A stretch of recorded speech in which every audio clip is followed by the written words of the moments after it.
Hey, it's Monica Guzman, host of A Braver Way podcast, and I've got a listening recommendation for you. The Dispatch podcast brings you thought-provoking conservative analysis, breaking down the biggest stories from the campaign trail and beyond with a welcome side of humor. Twice a week, catch hard-hitting interviews with newsmakers across the political spectrum and thoughtful discussions about the things that really matter, from politics to world affairs to culture. The panels consist of some of the smartest political commentators around, including Sarah Isker, Jonah Goldberg, Steve Hayes, and Jamie Weinstein. Find The Dispatch now wherever you get your podcasts. This season, we are proud to be partnering with two fantastic media organizations to help us reach more listeners like you. KUOW is Seattle's NPR news station, and Deseret News is a multi-platform newspaper out of Salt Lake City. Help us by helping them. Learn how at kuow.org/brave or deseret.com/subscribe.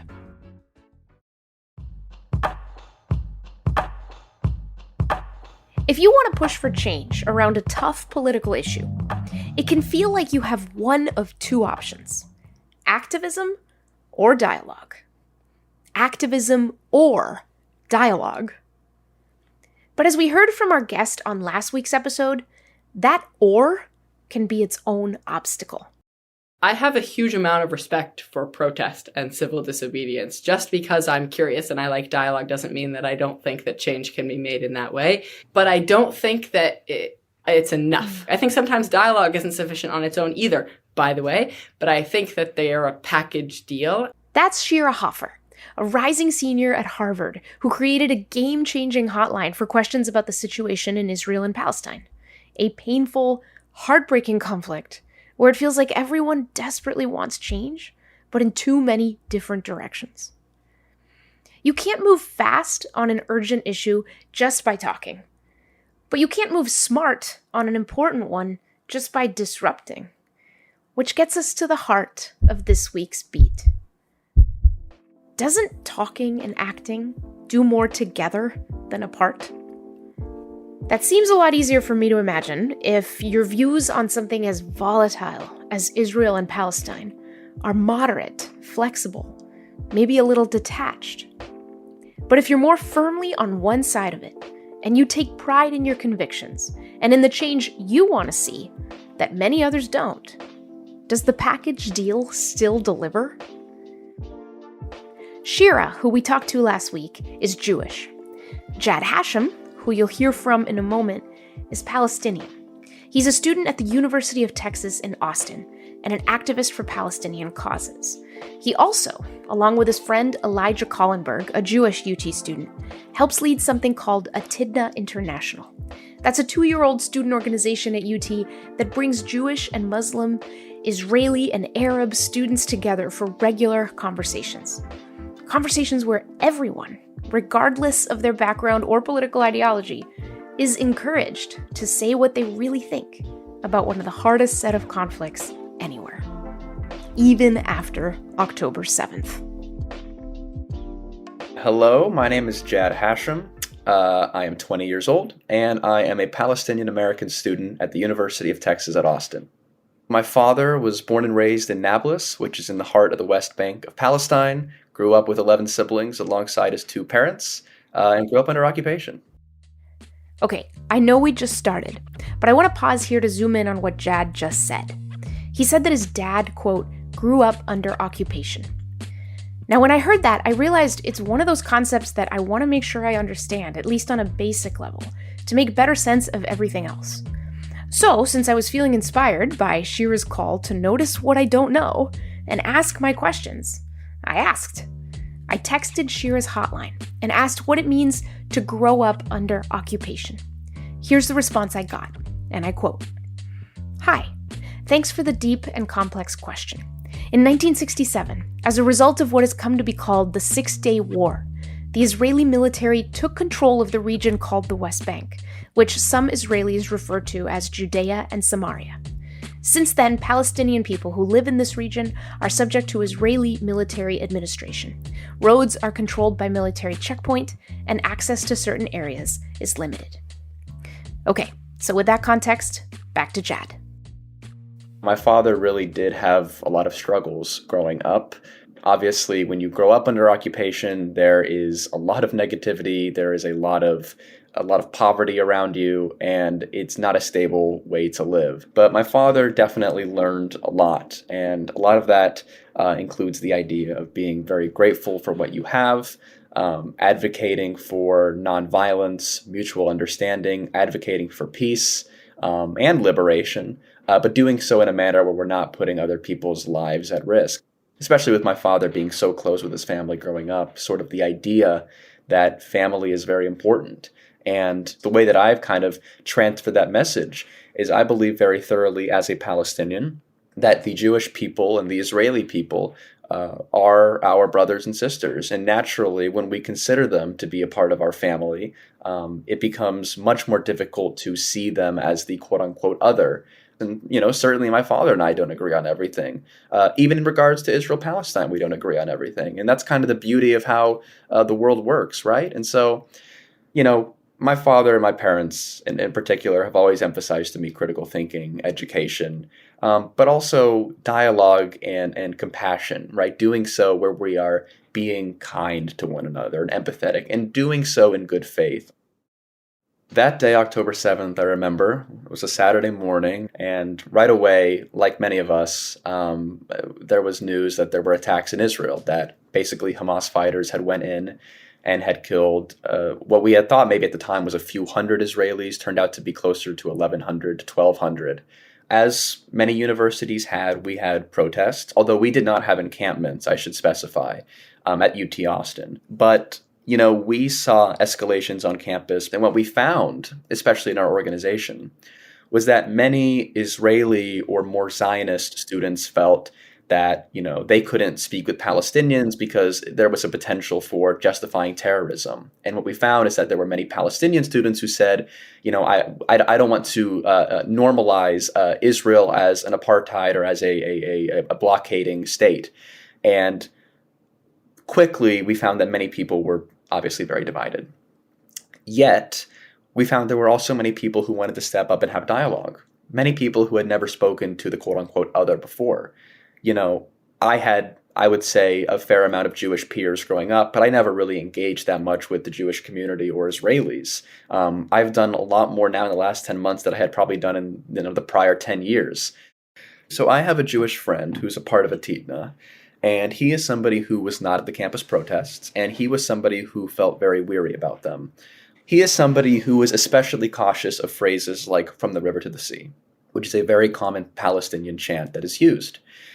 As a Palestinian, I always thought the chant to basically mean equality for all people between the Jordan River and the Mediterranean Sea, and that there would be basically a Palestinian state where all people, Arabs, Jews, Muslims, Christians, atheists, whatever, would be able to live in that state. And that includes the Israelis who live there. They would just be considered Palestinian, or they would be considered basically Jewish Palestinians, right?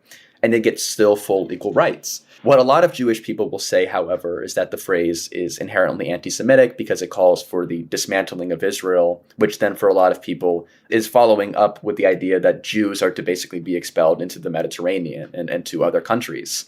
And listen, considering how Jewish history has unfolded for 2,000 years, it's not surprising to think that it could easily be seen as an attack. And so when I talked to my friend about this and we discussed what the phrase meant, I shared my views and he shared his. And he actually, by the end of the conversation, really said, I never even really thought of it that way, but honestly, the way you mention it, I don't really know if I would consider it anti-Semitic. But it's very interesting to see how simple dialogue like that, which probably is then followed up by some research and some history, can change somebody's mind. What I will tell people, and I tell Palestinians this a lot, is words like Zionism, for example. I would not die on the hill when it comes to talking about it, because Zionism is not our term. And if we say Zionism or we say from the river to the sea, we may think we know what we're talking about, but perhaps other people don't. And they won't understand simply by a protest. You have to talk. And Palestinians may not understand Jewish history or Israeli history without that conversation. And so I just encourage people to understand that there is nuance in almost anything we do in life, and that protesting is great, But dialogue is absolutely necessary, and you cannot get away with it. You cannot even change people's opinions, frankly, if you're not going to have dialogue. 1 month after October 7th, Jadd and Elijah's student organization took action in a pretty unique way. They hosted a vigil at the University of Texas for all the people on both sides of the conflict who'd lost their lives. A rabbi spoke, as well as an imam, and in a video that I saw from the event, I noticed there was this homemade banner behind the speakers, and it said, "One family mourning together." This spring, Jadd and Elijah took action again. Pro-Israel and pro-Palestinian students were out in full force on UT's campus, and the two set up a dialogue space right between them. They brought a table, some chairs, and this sign that said, "One Palestinian, one Jew, two brothers. Ask us anything." Family, brothers. Why am I highlighting this? Because next week on this podcast, we're going to pivot to another would-be battleground where I know a lot of you feel heartbreak around political difference. And that is your family.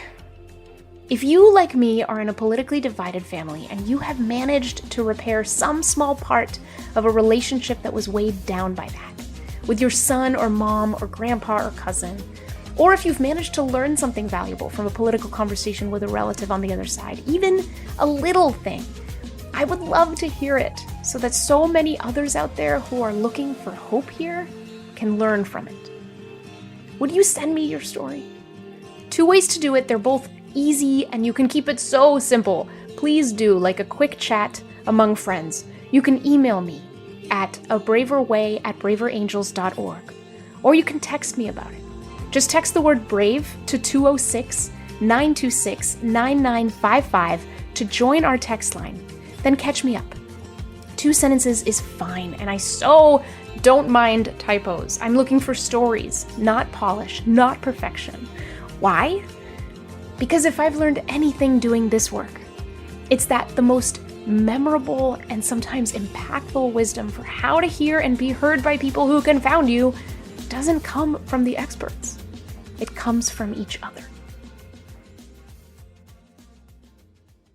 And with that, thank you all so much for joining us for this beat episode of A Braver Way. A Braver Way is produced by Braver Angels and distributed in partnership with KUOW and Deseret News. We get financial support from the MJ Murdoch Charitable Trust and Reclaim Curiosity, and count USA Facts as a proud sponsor. Our senior producer and editor is David Albright. Our producer is Jessica Jones. Our theme music is by the fantastic #1 Billboard Bluegrass charting hip-hop band, Gangstagrass. A special thank you to Ben Karen, Don Goldberg, Gabby Timmis, and Caitlin Annis. I'm your host and guide across the divide, Monica Guzman. If you want to share your story, your thoughts, please do. I always love to see them. You can always reach us at abraverway@braverangels.org or join our text line by texting the word BRAVE to 206-926-9955. Take heart, everyone. Till next time. Braver Angels is the nation's largest cross-partisan volunteer-led movement to bridge the political divide, and the organization that produces this podcast. And here's the exciting part. You can join us in our mission to overcome toxic polarization and strengthen our democratic republic. Head to braverangels.org/join to become a member and support our growing movement. And let them know A Braver Way sent you.